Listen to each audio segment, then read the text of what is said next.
तो मूवी शुरू होती है जहां हम साइबरट्रॉन प्लैनेट को देखते हैं, जिसमें ऑटोबॉट और डिसेप्टिकॉन्स के बीच एक जंग छिड़ चुकी होती है। डिसेप्टिकॉन्स ने ऑटोबॉट्स पे अपनी पूरी ताकत के साथ हमला कर दिया होता है और उनका लीडर ऑप्टिमस इस लड़ाई को हारता देख ऑप्टिमस B-127 से कहता है कि हमें कहीं पनाह लेनी होगी और वो उससे पृथ्वी पे जाने को कहता है, जहां जाके उसे ऑटोबॉट्स की सुरक्षा का इंतज़ाम करना होगा। जिसके बाद सभी ऑटोबॉट्स भी पृथ्वी पे रहेंगे, क्योंकि अगर डिसेप्टिकॉन्स को उनके बारे में पता चल गया तो वो ऑटोबॉट्स को ख़त्म कर देंगे।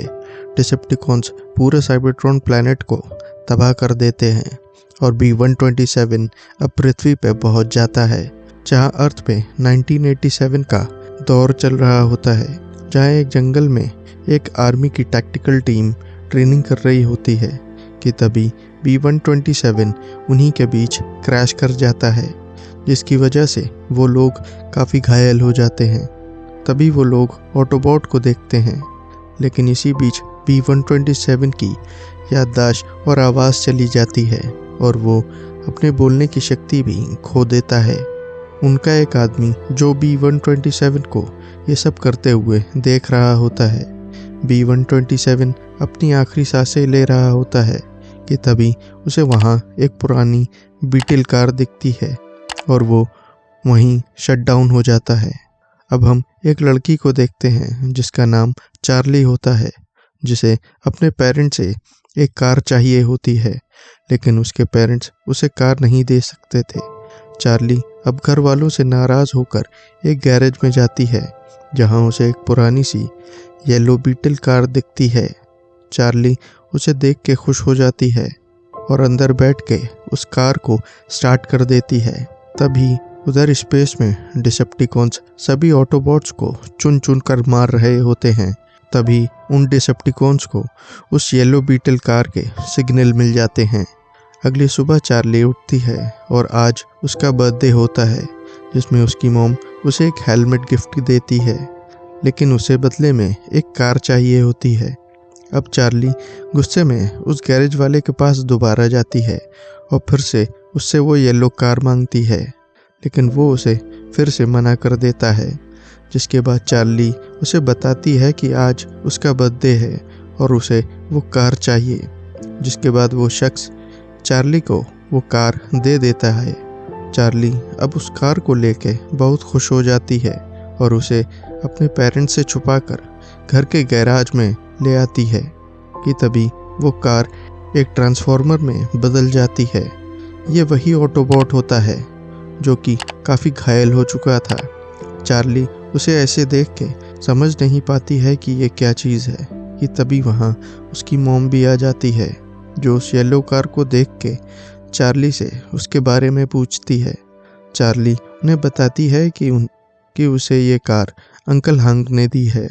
उसकी मॉम के जाने के बाद वो कार फिर से ऑटोबॉट में बदल जाती है, जो कि चार्ली से बहुत डरा हुआ होता है। चार्ली उसके नज़दीक जाती है और उसे शांत करने की कोशिश करती है और उसे अपने पास लाती है। वो उससे पूछती है कि वो कौन है, लेकिन वो कुछ नहीं बोल पाता है। इसलिए चार्ली उसके येलो कलर की वजह से बम्बल बी का नाम दे देती है। इधर डिसेप्टिकॉन्स भी बम्बल बी के सिग्नल के पीछा करते हुए अर्थ पे आ जाते हैं और अब वो यहाँ पहुँच के बम्बल बी को ढूंढने निकल जाते हैं। इधर एजेंट बर्न्स को खबर मिल जाती है कि कल रात को डिसेप्टिकॉन्स के सिग्नल मिले हैं, जो कई साल पहले भी आ चुके हैं, लेकिन इस बार एजेंट बर्न्स उनको नहीं छोड़ने वाला। अगली सुबह चार्ली बम्बल बी को एक सुनसान बीच पर ले जाती है, जहां उसे कोई ना देख सके, और उसे बताती है कि वो सबके सामने ट्रांसफॉर्म होके नहीं रह सकता है। इसके लिए वो बम्बल बी को ट्रेन करती है ताकि वो बाकी दुनिया से छुपे रह सकें। एजेंट बर्न्स उन डिसेप्टिकॉन्स को ढूंढ लेता है। वो डिसेप्टिकॉन्स उन्हें बताते हैं कि वो लोग आकाश गंगा के रखवाले हैं और यहाँ एक भगोड़े मुजरिम को ढूंढ रहे हैं, और वो लोग एजेंट से उसके सैटेलाइट का एक्सेस मांगते हैं, जिससे वो लोग बम्बल बी को ढूंढ पाएँ। चार्ली बम्बल बी को ठीक करने की कोशिश कर रही होती है, कि तभी उसे दिखता है ऑप्टिमस प्राइम, जिसके बाद बम्बलबी की खोई हुई सारी याददाश्त वापस आ जाती है। चार्ली समझ जाता है कि बम्बलबी डिसेप्टिकॉन से छुप रहा है जो उसे मारना चाहते हैं। चार्ली अब बम्बलबी का म्यूज़िक प्लेयर को ठीक कर देती है, जिससे अब वो उसके म्यूज़िक के ज़रिए चार्ली से बात कर सकता है।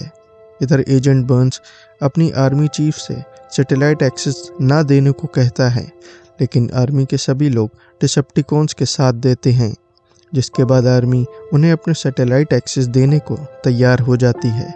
चार्ली और बम्बलबी गैरेज में होते हैं कि तभी उसका पड़ोसी मैमू वहाँ आता है और उन दोनों को ऐसे देख लेता है।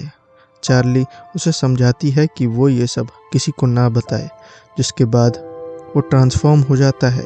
डिसेप्टिकॉन्स आर्मी के सभी टेक्नोलॉजी को जोड़ देते हैं, जिससे वो लोग अब बम्बलबी को ढूंढ सकें। इधर मैमू और चार्ली बाहर राइड पे निकले होते हैं। उसी बीच डिसेप्टिकॉन्स बीच में आके उस पर अटैक कर देते हैं।